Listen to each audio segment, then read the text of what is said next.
Olá, eu sou a Tainá e estou aqui com o Alessandro para comentar os resultados do VCRA 11 referente ao mês de abril. Tudo bem, Alessandro? Tudo bom, Tainá? Tudo bem. Vamos começar por onde a gente sempre começa, que é falando sobre os resultados do mês. O fundo pagou R$1, né, por cota, o que equivale a 140% do CDI, né, em relação à cota de mercado, né, com imposto, e com gross up isso daria o equivalente a 165% do CDI, e está dando um dividend yield analisado aí de 18,4%, né, que é uma rentabilidade que a gente considera boa para quem está comprando a cota no mercado, né? E em linha, assim, né, do que a gente pagou o mês passado, né? Obviamente sempre ajustando aquela questão dos dias úteis, que é sempre bom frisar, né? E que tiveram menos dias menos úteis dias referente ao úteis. mês anterior. Né? Exato. E nossa expectativa é que a carteira tenha uma rentabilidade parecida aí para o próximo mês, apesar, a despeito da queda da Selic, né? Ainda foi uma queda marginal. Porém, a gente vai falar um pouco mais para frente aqui, a gente também tem alocado mais o caixa, né? Então, a posição de caixa reduziu significativamente nesse mês, né? Então... Alessandro, e como você avalia o ambiente de mercado para o mês de abril? Então, o mercado ainda continua um mercado de crédito estressado, né? O que, do ponto de vista de quem vai alocar, é muito positivo, né? Porque a gente está conseguindo fazer alocações aí com bons spreads, e tanto em operações de CDI quanto em operações de PCA. Então, eu avalio que é um mercado, vamos dizer assim, é, mais vendedor, né? Então tem muito mais venda de papel do que compra, o que favorece, obviamente, a alocação, né? E nesse contexto favorável, vocês conseguiram fazer alocações significativas, né? Exato. Como a gente comprou aí 24,7 milhões no mercado secundário, que é bem relevante, né? 24 milhões é mais do que 5% do fundo, né? Isso aí. E nomes assim muito bons, né? Brasil Foods, né? O Mili, Minerva, Brasil Agro, então são todos nomes conhecidas, empresas muitas listadas na bolsa, todas com uma qualidade de crédito muito positiva, e são empresas que a gente conhece muito bem também, né? E que a gente acompanha já faz muito tempo. Então isso ajudou bastante, né? Em termos de recebimento, a gente recebeu 3,6 milhões aí das amortizações ordinárias do fundo, né? E também a gente aproveitou também algumas oportunidades pontuais aí de venda, né? Então a gente vendeu 3,7 milhões em CRA, né? E com isso a gente conseguiu aí gerar um resultado adicional até para o fundo, né? Fazendo esse giro de carteira, tá? Que é o que vocês têm feito, né? Assim, aproveitando para fazer uma diversificação. Isso, a gente tem diversificado e tem aproveitado exatamente, né? Para reduzir algumas posições quando tem uma oportunidade, mas sempre quando a gente... Né? Nunca agredir no comprador, sim, sempre esperando aparecer um bom momento, um bom né? momento, né? Alguém que queira comprar a nossa posição, um pedaço dela. Então a gente tem feito esse trabalho aí que tem sido positivo para a rentabilidade do fundo e para a alocação do caixa. E com isso, como é que ficou a posição final do caixa em abril? Então, tá próximo de 4,5%, né? Que é bem menor do que a gente tinha no final de maio, de março. E aí o resto todo, né, o 95,5% está alocado em CRAs, CRIs e FDICs, né? Então, foi uma alocação relevante que, obviamente, ajuda na rentabilidade do fundo, né? A gente vinha falando que a gente ia esperar, a gente ia manter esse dry powder de caixa, esperando um momento que a gente ia ter oportunidade para alocar bem o caixa. É isso que a gente tem feito aí, sim, já desde o final até de março, né?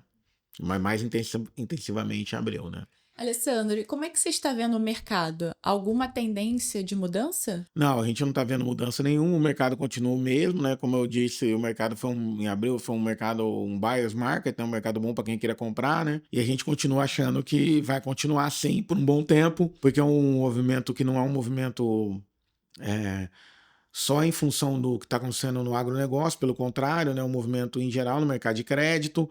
Temos aí os drivers, são os que estão gerando esse estresse, continuam aí, né? Quer dizer, a gente tem muita recuperação extrajudicial sendo anunciada, e agora, antes era muito concentrado mais no agro, agora um pouco bem mais espalhado aí, né? Em diversos segmentos da economia. Isso, obviamente, deixa o investidor mais nervoso, mais cauteloso, e também, em paralelo com isso, os bancos estão com muita emissão que eles tinham de mandato, né, que eles deram firme e estão com essas posições no balanço, carregando o balanço. E eles precisam, obviamente, em algum momento se desfazer disso, né? Também isso gera uma pressão aí no vendedora, né? E aumenta os yields, né? Então a gente não está vendo isso, a gente acha que vai continuar um mercado bom para alocar, né? A gente está vendo também outros movimentos agora, como a queda no dólar, o aumento no combustível, e você vê algum impacto no agronegócio? Eu acho que tem impacto, sim. Acho que o mercado, os fretes principalmente, né? Assim, ainda que vamos lembrar que fazer hedge do flat é muito difícil, né? Porque você tem lá, quando você trava um futuro de açúcar em Nova York, ou um futuro de soja, ou de milho menos, porque o milho o pessoal faz menos, porque o risco é maior ainda de fazer essa trava. Você ou a trading acaba correndo o risco do frete, né? E, obviamente, ninguém estava precificando esse cenário do petróleo sair do patamar que estava para próximo de $100, né? E ainda que o preço no mercado interno do diesel não tenha subido na mesma proporção que o preço do petróleo lá fora, por dinâmica de preço da Petrobras, redução de impostos, enfim, todas essas medidas que o governo tomou, mesmo assim o diesel subiu bastante, né? Mais de 10% do mercado. Isso, obviamente, afeta o preço na porteira da fazenda ou no interior, né? No produto final acaba Isso. repassando esse valor, né? E, além de tudo, ainda tem uma pressão ainda, que não é um problema que a gente vai ter agora na próxima safra, mas é potencialmente um problema para a próxima safra, que é a questão do custo dos fertilizantes, né? Lembra que fertilizante, principalmente os nitrogenados, ele basicamente gás natural que vira amônia, né, e vira o nitrogenado, e então ele tem uma correlação alta com o preço do gás mundial, e também tem o frete, né, por fertilizante chegar aqui no Brasil também, então isso aumenta o preço. Então é um cenário bem desafiador, assim, para a próxima safra, eu imagino, assim. Então,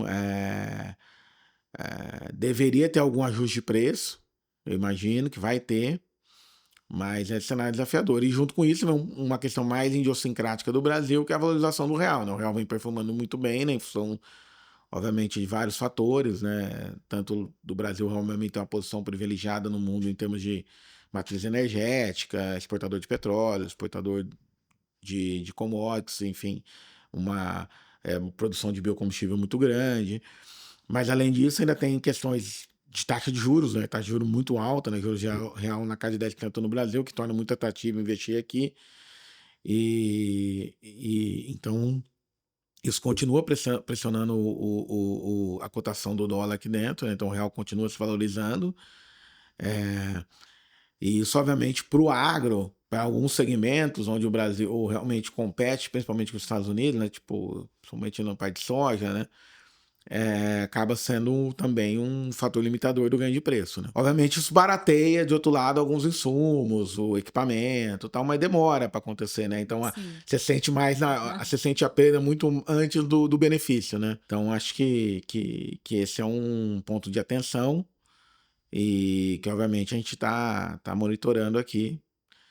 Por outro lado, tem outros drivers legais, assim, tipo, acho que a parte do biodiesel, né? O governo sinalizando que vai do E15 do B15 para o B16, etanol indo para o E32.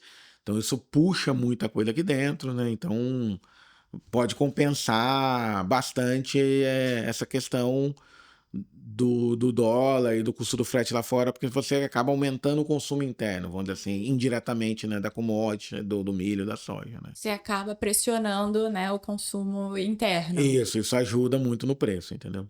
Acho que pegando um gancho aí que a gente já falou um pouco de soja, né?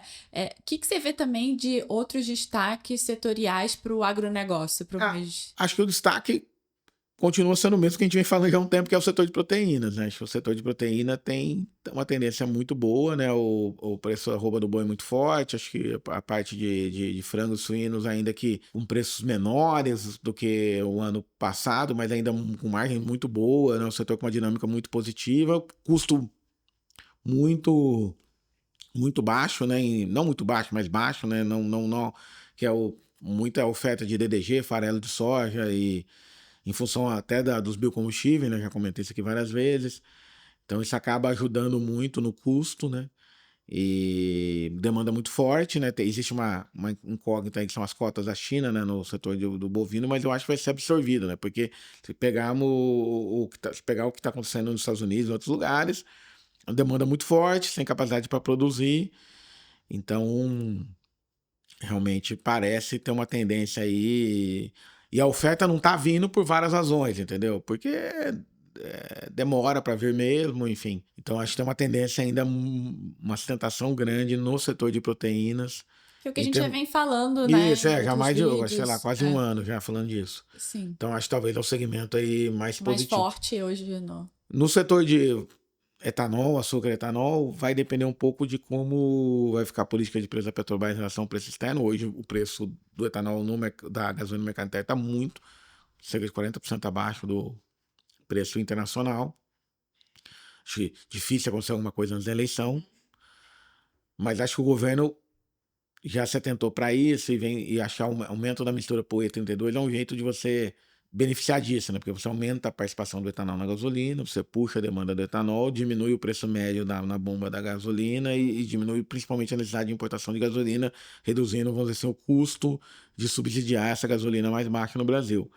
Mas é uma tendência que vai acontecendo, até porque o mercado é aberto, entendeu? Então, em várias regiões, ainda que o preço da Petrobras acaba não sendo o fator principal, né? O fator principal é o preço de importação. Então, acaba sendo o mercado se equilibra em um ponto um pouco diferente, assim. Então, acho que etanol vai bem, açúcar pressionado, e eu acho que pós-eleições deveria ter algum ajuste no preço da gasolina.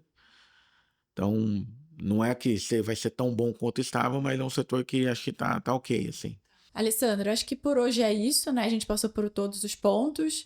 Algum outro detalhe que você gostaria aqui de falar para os nossos cotistas? Não, acho que só assim, em relação à carteira a gente não teve updates relevantes, mas a gente continua, né, obviamente em cima do carro, estão trabalhando firmemente aí, esperamos ter novidades, as coisas estão andando, mas não tem nenhum fato que a gente consiga